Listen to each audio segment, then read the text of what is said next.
Oh, hey guys. I was just having a look at one of my books. I was actually going through doing some of my own self-edits. I am not an editor. I'm a writer. And so, unfortunately, I'm not very good at editing my own work. A lot of times what I run into is that I will miss words, but my brain puts those words in there because, oh, hey, that's supposed to be there, and that's what I know is supposed to be there. So I'm reading the work as I would have written it instead of how it's actually written because it's my own words.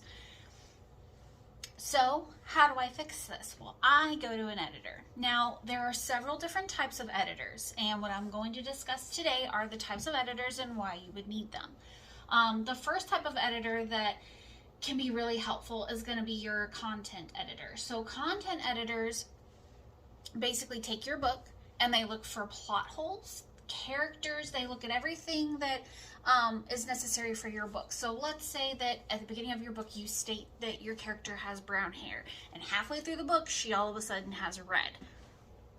I've done that. Your content editor is going to take a look at that and go, oh, hey, wait a minute, you changed the character's hair halfway through the book, you need to fix that. They're going to look for plot holes. They're going to look for, oh, you know, how maybe a character walks in and tosses a bag under the bed, and then 5 minutes later is tossing the same bag into a closet because you forgot that you already did that. Yeah, your content editor is going to point that out and be like, oh, hey, look, you missed this spot. This needs to be fixed. Do you want it under the bed or do you want it in the closet? You just got to make a choice. They're really not there for grammar mistakes. Content editors are more plot-driven editors, so they look more for that. So they're kind of similar to developmental editing. Now, developmental editors are completely different. Developmental editors help you actually write the story. So developmental editors are invested in the story from the start. They take a look at the book, they read it, you come to them and go, oh, hey, so I'm trying to get my female character to get from point A to point B, but I can't figure out how to get her there. Like, I know what I want the end goal to be, and so your developmental editor is going to sit there and walk you through, well, what would make sense? Should she go fight this bad guy and then go to B? Or should she drive to B and ignore this? Or is she going to have to go do this over here before she gets to, like, the developmental editor is going to help you develop the story, helps you work through writer's blocks, kind of get you through things that normally you would. They're basically your cheerleader. Your developmental editor is there from the moment you sit down to write that first word on your story to the moment that you are ready to hand it over to another editor to have it looked at for grammatical errors. Your developmental editor is your cheerleader, and they help you improve the story, improve your writing.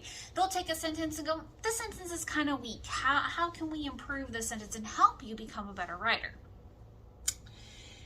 Then you're going to have your copy editors, also known as line editors. These are the guys that look at everything from facts to grammar to formatting. Your copy editors are the ones that are going to look at your book and go, oh, hey, halfway through chapter 4, you changed tense. You're now in present tense when you have literally written the entire rest of this book in past tense.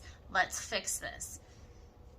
I actually caught that myself in one of my stories. I had written the whole book in third person, and I got to like chapter 10, and all of a sudden everything was in first person, and I did it for the entire chapter. And then I went back in chapter 11 back to third person, and I was like, what was I thinking?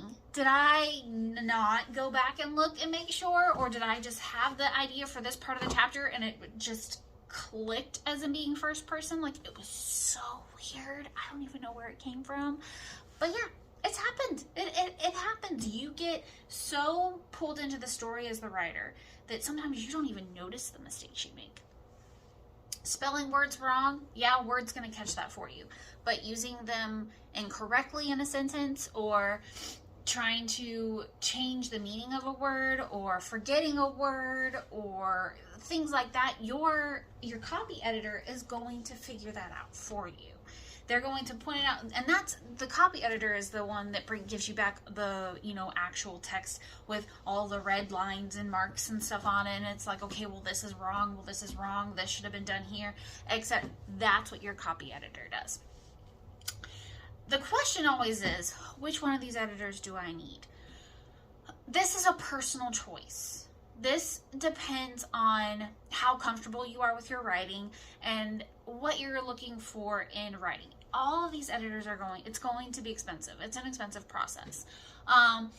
If you're self-publishing, obviously, if you go through a traditional publisher, small press, they're going to pay for these things for you. But if you're footing the bill yourself, copy editor is the one that you really, really, really want, because the copy editor is the one that's going to catch the big issues, the missing words, the tense changes, those sort of things. They'll be able to restructure your sentences for you so that they make more sense, versus, yeah, sure, a developmental editor will help you get through writer's block, but as authors, we can usually tend to figure that part out, and it's nice to have a cheerleader, but that's what critique partners are for.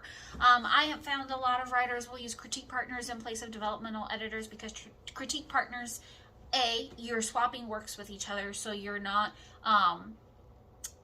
paying each other, you're doing it as a kind of reciprocation thing, and so you tend to it tends to be more affordable when you go with a critique partner, and they can point out things, and critique partners will catch things that normally you would miss yourself that a developmental editor would have caught as well. And the line editor is the one you want to go.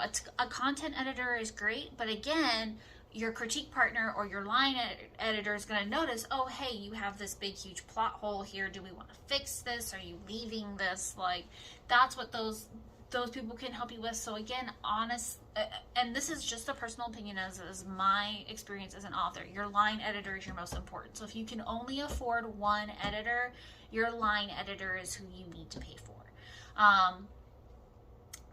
But yeah, that's editing in a nutshell. Some of the sites I found have listed other editors in chiefs and associate editors, acquisition editors. Those are not people that you have to worry about to develop your story. Those are people who are trying to acquire novels or stories for publication. Those aren't things that you need to worry about. The three main you need to worry about are your content editors, your copy editors, and your line editors. I hope this has helped, and I hope that this has made sense for you and your choice on what kind of editor to get. And any questions, more than welcome to ask them in the comments.